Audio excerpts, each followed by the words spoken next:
आज के इस एक्सप्लेनर में हम एक ऐसी कहानी पर बात करने वाले हैं जिसने सच में पूरे देश को चौंका दिया है। मतलब एकदम से तहलका मच गया।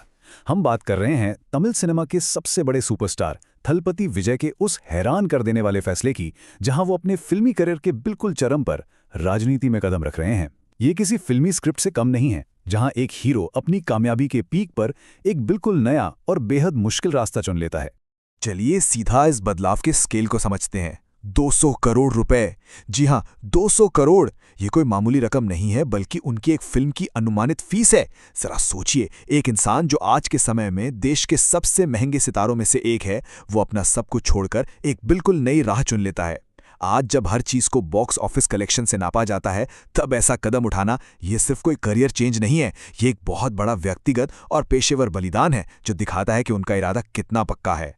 तो चरण 1, सिनेमा का निर्विवाद बादशाह जोसेफ विजय चंद्रशेखर, जिन्हें आज हम सब थलपति विजय के नाम से जानते हैं। उनका ये सफर कोई रातों रात मिली कामयाबी नहीं थी। फिल्मी बैकग्राउंड होने के बावजूद शुरुआती दिनों में उन्हें इतने कड़े संघर्षों का सामना करना पड़ा कि कोई और होता तो शायद टूट जाता। अगर हम उनकी जर्नी की टाइमलाइन पर नजर डालें तो शुरुआत बिल्कुल आसान नहीं थी। 1990 के दशक में जब उन्होंने शुरुआत की तो मीडिया ने उनके लुक्स और एक्टिंग को लेकर इतनी तीखी आलोचना की कि यहां तक कह दिया गया ये लड़का कभी स्टार नहीं बन सकता। लेकिन उन्होंने हार नहीं मानी, अपनी शांत मेहनत से सबको गलत साबित किया। 2003 में आई फिल्म गिल्ली 50 करोड़ का आंकड़ा पार करने वाली पहली तमिल फिल्म बनी, और आज तो कत्थी और मास्टर जैसी मेगा हिट फिल्मों के साथ वो पूरे देश के बॉक्स ऑफिस के बेताज बादशाह हैं। अच्छा, उनके नाम के साथ जो ये थलपति जुड़ा है, उसका असल मतलब पता है? ये कोई सरकारी या ऑफिशियल उपाधि नहीं है। इसका मतलब होता है कमांडर या लीडर, और ये नाम उन्हें उनके करोड़ों समर्पित फैंस ने प्यार से दिया है। और सच कहूं तो ये नाम उनके आज के फैसले की एक बहुत बड़ी भविष्यवाणी जैसा लगता है। जो इंसान पर्दे पर दर्शकों का लीडर बना, वो अब असल जिंदगी में एक जनसेवक और जमीनी स्तर का नेता बनने जा रहा है। ये सिर्फ एक नाम नहीं है, ये एक जिम्मेदारी है। और यही से आता है हमारी कहानी का सबसे बड़ा टर्निंग पॉइंट। चरण 2, राजनीति में एक ऐतिहासिक कदम। कामयाबी के बिल्कुल शिखर पर पहुंचने के बाद एक ऐसा अज्ञात और चुनौतीपूर्ण कदम उठाया गया जिसने सिर्फ फिल्म इंडस्ट्री ही नहीं, बल्कि पूरे देश की राजनीतिक चर्चाओं का रुख मोड़ दिया। उनका वो बयान तो अब इतिहास के पन्नों में दर्ज हो चुका है। मैं अब फिल्में छोड़ रहा हूं और अपना पूरा समय जनता की सेवा के लिए समर्पित करूंगा। इस बात की गहराई और इसके वजन को महसूस कीजिए। ये कोई पार्ट टाइम शौक या साइड प्रोजेक्ट नहीं है। पूरा समय कहने का मतलब है कि फिल्मों की वो चकाचौंध और वो विशाल साम्राज्य, सब कुछ हमेशा के लिए पीछे छोड़ा जा रहा है। ये कमिटमेंट दिखाता है कि वो जनता के लिए अपना सबसे सफल करियर भी कुर्बान करने को तैयार हैं। और इसी घोषणा के साथ जन्म हुआ एक बिल्कुल नई राजनीतिक पार्टी का, तमिलगा वेट्री कलगम यानी टीवीके। इस ऐलान ने सच में इंटरनेट पर आग लगा दी। देखते ही देखते ये पूरे देश का नंबर 1 ट्रेंडिंग टॉपिक बन गया।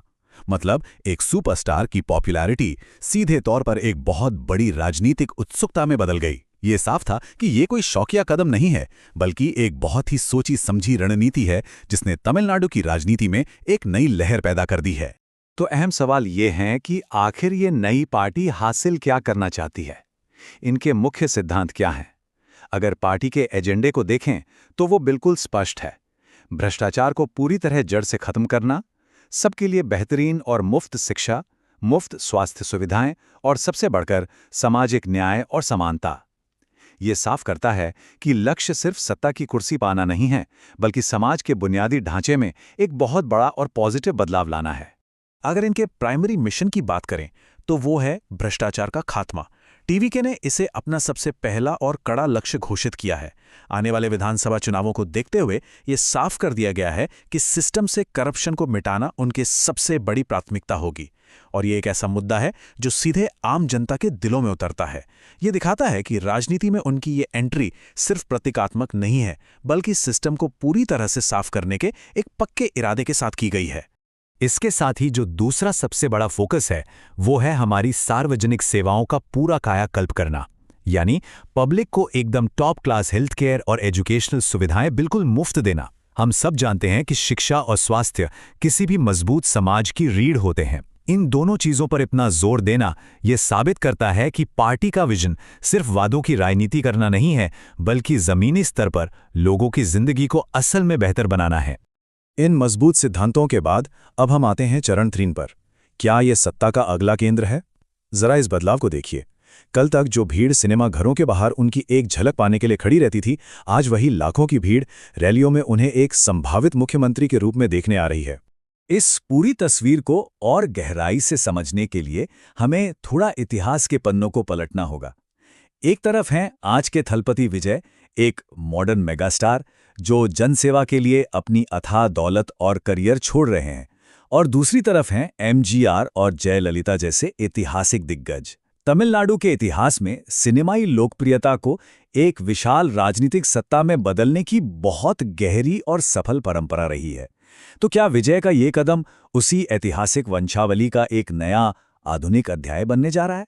तो आज के इस एक्सप्लेनर को हम एक बहुत ही दिलचस्प और बड़े सवाल के साथ खत्म करते हैं। क्या सिल्वर स्क्रीन का ये कमांडर असल जिंदगी में मुख्यमंत्री की कुर्सी हासिल कर पाएगा? देखिए, पर्दे पर तालियां बटोरना और बॉक्स ऑफिस पर करोड़ों कमाना एक बात है, लेकिन एक जटिल राजनीतिक व्यवस्था में उतरकर लोगों के अधिकारों के लिए लड़ना, ये एक बिल्कुल अलग और बहुत मुश्किल लड़ाई है।